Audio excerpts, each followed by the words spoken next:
এটা কি love letter না কি রে? প্রশ্নটা কি রে? দেখছেন প্রশ্ন করছে লাভ লেটার দিয়ে। আচ্ছা পড়বো। আসসালামু আলাইকুম প্রিয় হজরত। ওয়ালাইকুম আসসালাম। আমি একটা মেয়েকে খুবই ভালোবাসিলে। আচ্ছা, আর মেয়েও আমাকে অনেক ভালোবাসে, কিন্তু মেয়ের পরিবার এখন মেয়েকে উঠে পড়ে লেগেছে মেয়ের বিয়ে দেওয়ার জন্য।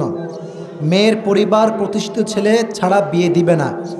আর আমি সেই মেয়ে কি লিখেছে, আমি আর সেই মেয়ে মাত্র অনার্স প্রথম বর্ষে পড়ি।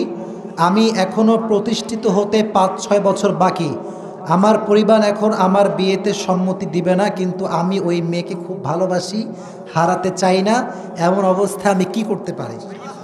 মানে আমি দেখেন, আমি কিন্তু কে দিয়েছে তাও জানি না, তার নামও জানি না।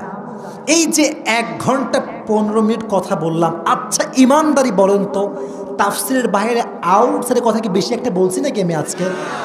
আপনি দেখবেন এটা যদি আমি উত্তর দেই এটা ভাইরাল হয়ে যাবে। মানে আমি যে তাফসির করি 1.5 ঘন্টা 1 ঘন্টা, এইটা ভাইরাল করতে চায় না কেউ। যখন এই যুবকদেরকে হালকা একটু বাস দিই এটাই ভাইরাল হয়ে যায়। ছি ছি, আল্লাহ হেদায়াত দান করুন। প্রণামেন। আমি উত্তর দেওয়ার ট্রাই করছি ইনশাআল্লাহ। মাশাআল্লাহ। কেউ উঠবেন না, কেউ ডান বাম করবেন না। যে যুবকের এই কষ্ট, আমি তার আব্বা আম্মার হেদায়াতের জন্য দোয়া করি। সকলেই পড়না আমিন। আহা, এই প্রতিষ্ঠিত হতে হতে যুবকের অর্ধেক যৌবন শেষ হয়েছে। কি একটা মুশকিল ভাই। আর মেয়েদের বাপও কম দোষী না। আজকালকার মেয়ের বাপরা সরকারি টাকলা ছাড়া বিয়ে দিতে চায় না। यार पैसा तुम्हारी है तो लड़की भी तुम्हारी है, अगर पैसा तुम्हारे पास नहीं है फिर तुम्हारी कुछ भी नहीं है।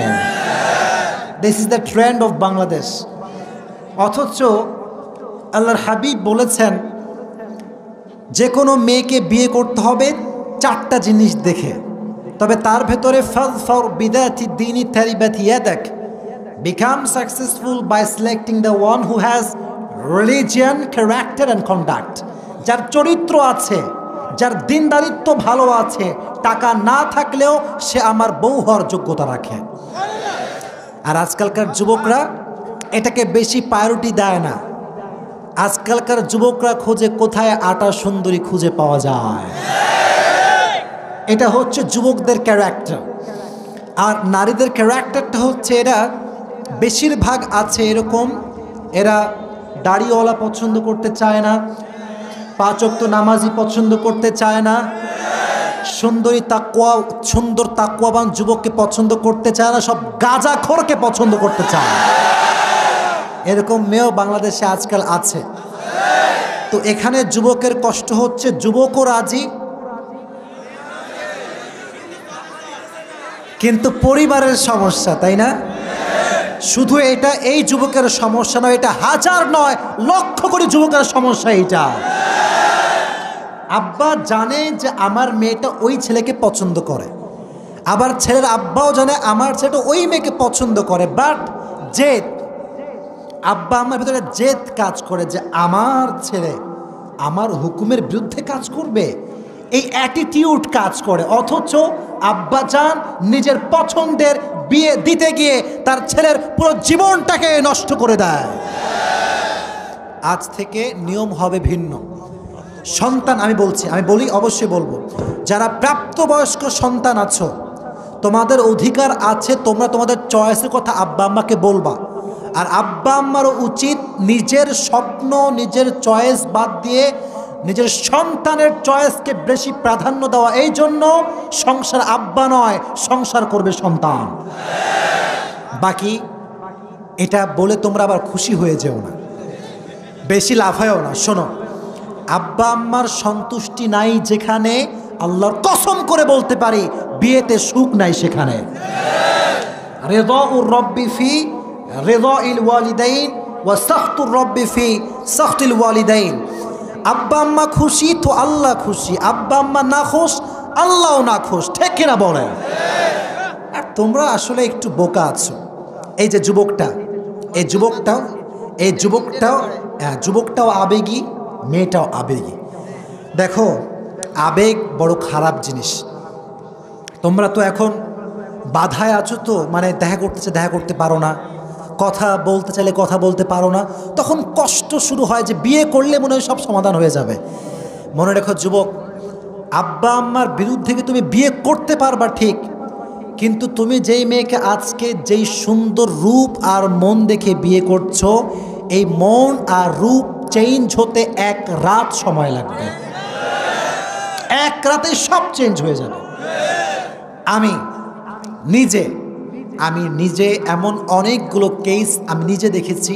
আমাকে লিখেছে যে হুজুর, মেয়ে লিখেছে যে হুজুর বিয়ের আগে কত পরিমাণ আমাকে লাভ লেটার, কত চিঠি, কত আই লাভ ইউ টু 14 গোষ্ঠী কিলায় শেষ। মানে এত আই লাভ ইউ যে কেউ বলতে পারে হুজুর, আমি ভাবতেই পারতাম না। কিন্তু ঠিক সেই মানুষটাকে যখন আমি বিয়ে করলাম বিশ্বাস করে, আব্বা আম্মার মতের বিরুদ্ধে গিয়ে, বাবার বিরুদ্ধে গিয়ে, বোনের বিরুদ্ধে গিয়ে, আজ সেই যুবকটার চেহারা চরিত্রহীন যুবকের চাইতে খারাপ হয়ে গিয়েছে। এটা হচ্ছে আবেগের খেলা। আবেগ ঠিক না। যারা এই প্রশ্ন দিয়েছ তোমাদেরকে আমি বলবো, ডোন্ট বি ফ্রাস্ট্রেটেড, হতাশ হবা না। আব্বা আম্মাকে কনভিন্স করার ট্রাই করো। এখনকার যুবকদের সমস্যা হচ্ছে পড়ালেখা নাই, জীবনে কি করবে তাও জানে না, তাও জানে না, আর এদিকে বিয়ে নিয়ে পাগল হয়ে থাকে। আর আব্বার দোষটা কোথায়?